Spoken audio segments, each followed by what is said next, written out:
James Smith had always been the type of person who believed in hard work, loyalty, and sacrifice.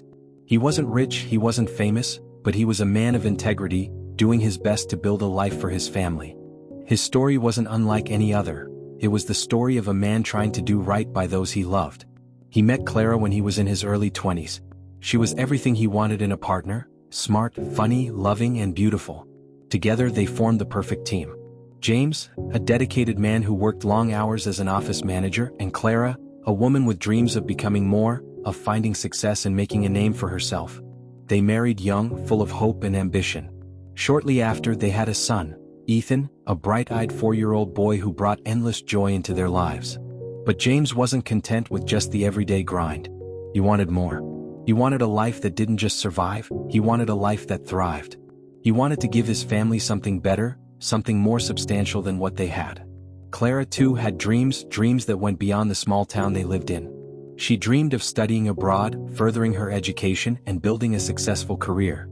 For James, this seemed like the perfect opportunity to give her the chance to reach those dreams. James made the decision to send Clara abroad.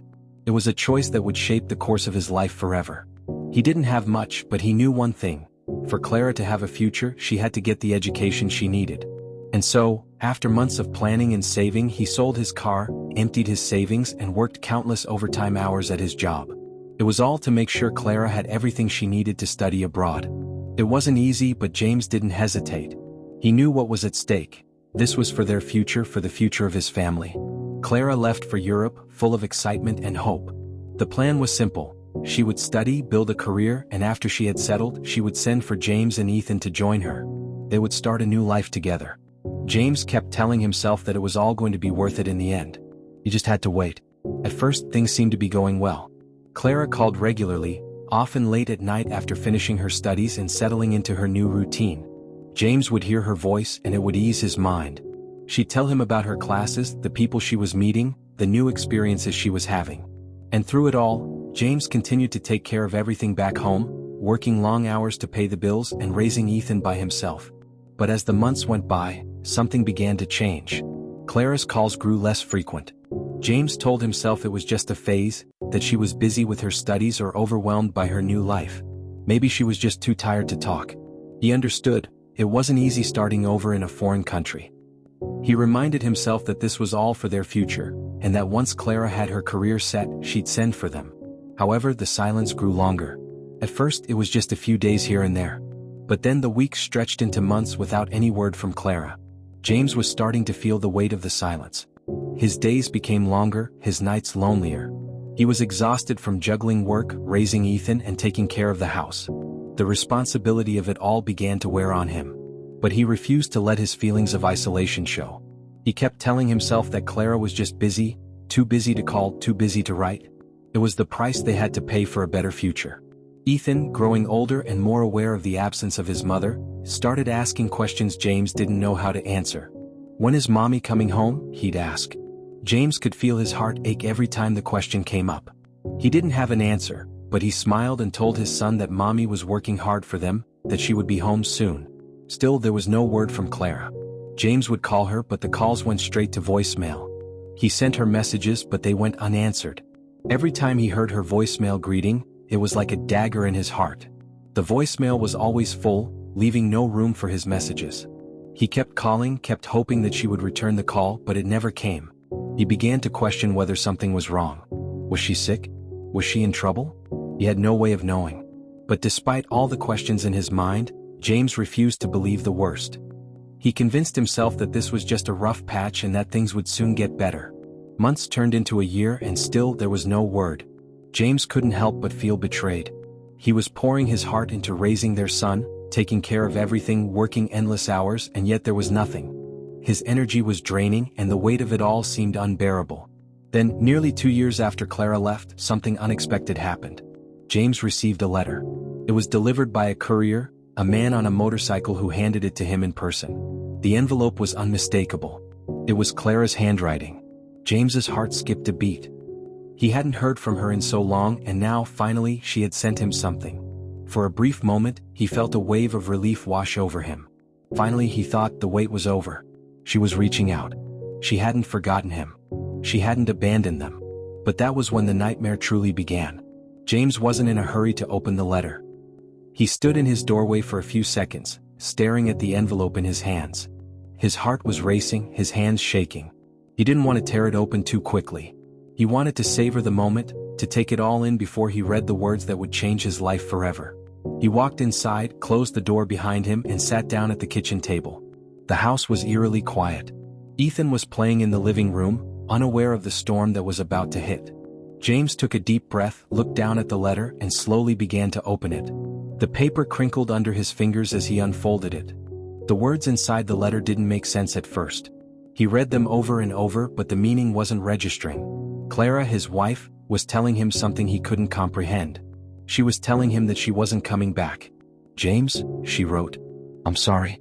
I know this is going to hurt you, but the truth is, I'm never coming back.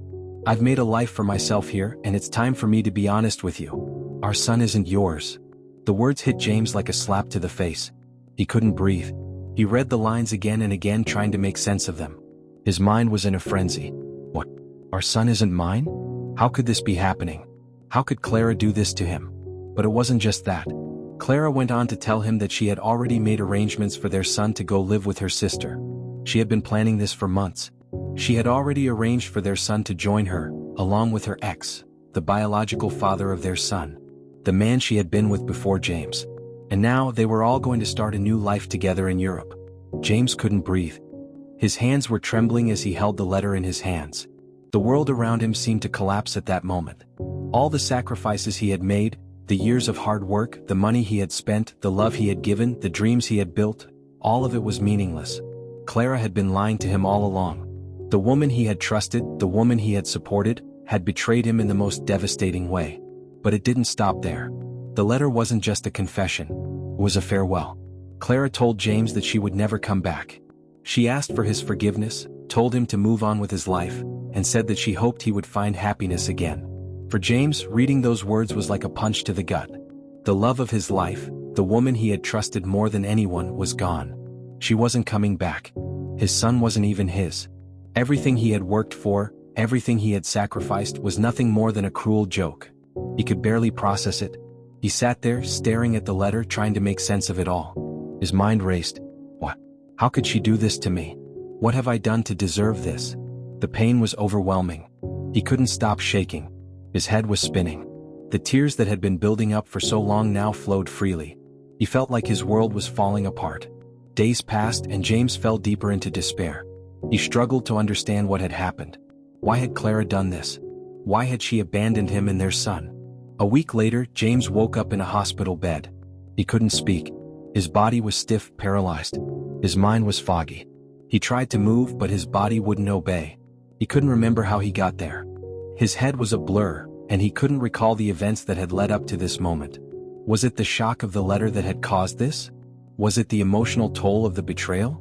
James didn't know. All he knew was that he was trapped in his own body, unable to communicate, unable to make sense of what had happened. As the days went on, James's mind began to clear. But the questions remained. What had caused this? Was it the emotional breakdown from reading the letter? Was it a stroke, a heart attack? Why couldn't he remember how he had ended up here?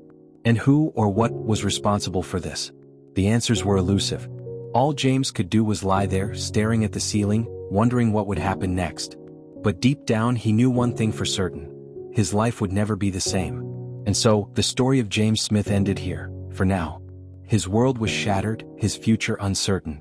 But the real question remained, was this the end of his story? Or was there more to the story that would unravel in ways he couldn't even imagine? What happened to James Smith? That was the question everyone was asking. And in part 2 we'll begin to uncover the answers. Please subscribe to this channel for more chilling and revealing stories.